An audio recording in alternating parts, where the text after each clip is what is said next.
The guilt of the sins you are carrying, just give them over to me. For this understanding, you shall know the truth and the truth shall set you free. While you are studying the word, that your deliverance could just come. God could just give you solutions to the problem. God has given Pastor Mike the mandate to speak His word into the lives of people to prepare them for bed, just before you go to bed. Jesus is Lord and heaven is our destination. Watch us every Tuesday, 7 p.m. and Fridays, 7:30 p.m. here on Ben Television. Watch us just before you go to bed. Praise God. You are welcome to the announcements of New Life Assembly, a parish of the Redeemed Christian Church of God. Loof de Heer, u bent welkom bij de aankondigingen van New Life Assembly en parochie van de Verkocht Kerk van God. This coming Friday, being the 20th of September, there will be Solution Hour in Antwerp. Deze komende vrijdag 20 september zal de uur van de oplossing doorgaan in Antwerpen. It will take place here in our church auditorium by 7 p.m.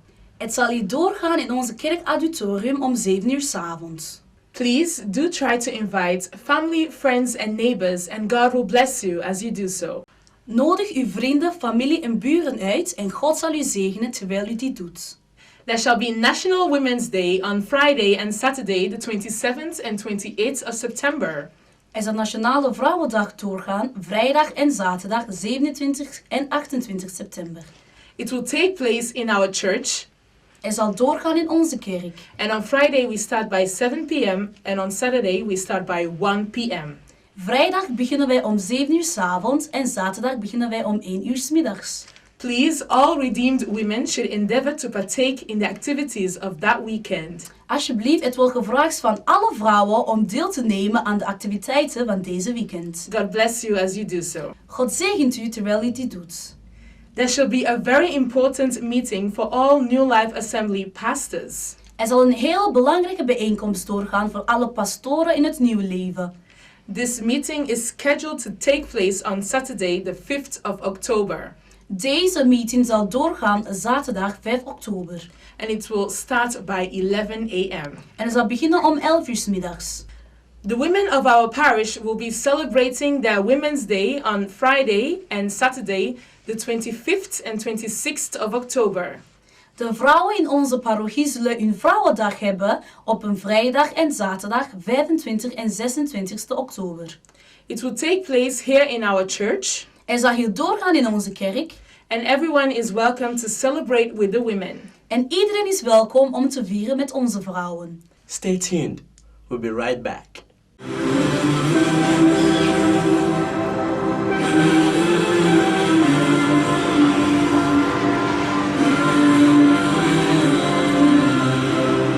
We are at war. The kingdom of God needs you. Your nation needs you. You are invited to the International Gathering of Warriors 2013, enforcing the government of Jehovah. Guest warriors: Apostle Mozi Madoba, Apostle Franz Lippi, Pastor Ignace de Marel, Pastor Leke Sanusi, Pastor John Holmes, Pastor and Pastor Mrs. Mike Amboma Wanebo. War songs by Pastor Gabriel Ezash.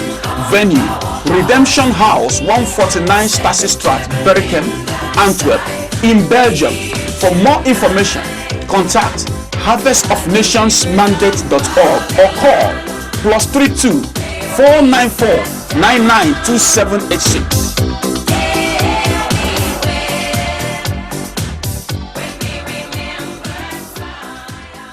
All pregnant women should meet with Pastor Boma after every service for prayer.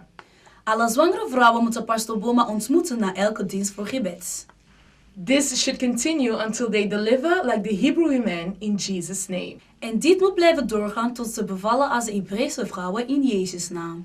Obey this divine instruction and God will bless you. Wees gehoorzaam aan deze goddelijke instructie en God zal u zegenen. Every Wednesday, the church partakes in Holy Communion after the general prayers, Elke woensdag neemt de kerk deel aan het heilige avondmaal na de gebed. whereby the men pray upstairs and the women pray in the main auditorium. De mannen bidden boven en de vrouwen in de hoofdauditorium. We then come together and we take the Holy Communion together. Daarna komen wij samen om deel te nemen aan het heilige avondmaal. Please do not miss this special time in God's presence. Alsjeblieft, mis deze speciale tijd niet in de aanwezigheid van God. The pastor wants our prayer level as a church to increase significantly. De pastoor wil dat onze gebedsniveau als een kerk sterk verhoogt. We can do this by attending our Bible studies so that we can grow in the Lord. We kunnen dit doen door de Bijbelstudies bij te wonen, zodat we kunnen groeien in de Heer. For those that are here for the first time, we will run through the weekly activities. Zij die hier zijn voor de eerste keer, hier zijn onze wekelijkse activiteiten. On Monday, we have no church activity. Maandag hebben wij geen kerkactiviteit. On Tuesday, we have Bible studies from 7 p.m. till 8:30 p.m. Dinsdag hebben wij Bijbelstudies 's avonds om 7 uur tot 8:30 uur. On Wednesday, we have prayers and Holy Communion service starting by 7 p.m. Woensdag hebben wij gebed en het heilige avondmaal 's avonds om 7 uur. On Thursday, we also have no church activity. Donderdag hebben we ook geen kerkactiviteit. On Friday, we always pray and fast from 6 a.m. till 6 p.m. Vrijdag vasten en bidden wij vanaf 6 uur 's morgens tot 6 uur 's avonds. This coming Friday, we have Solution Hour in church by 7 p.m. Deze komende vrijdag hebben we de uur van oplossing in de kerk om 7 uur 's avonds. On Saturday, the sanctuary keepers come together. Zaterdag komt de schoonmaakgroep samen. The evangelism team also meets. En de evangelisatieteam ook. And there's choir practice by 6 p.m. En er is kooroefening om 6 uur 's avonds. On Sunday, we start with intercession prayers by 9 a.m. Zondag beginnen we met voorbidden om 9 uur 's morgens. We take our first service by 9:30. We nemen onze eerste dienst om 9:30 uur. The Sunday school starts at 10:45. We hebben dan een kleine bijbelstudie om 11:15. And the second service starts at 11:30 and we try to close by 2 p.m. De tweede dienst begint om 11:30 uur. We proberen te sluiten om 2 uur 's middags. Thank you for listening and may the Lord continue to bless you and keep you in Jesus' name. Dank voor het luisteren en de Heer zal u blijven zegenen en behouden in Jezus' naam. From heaven to earth.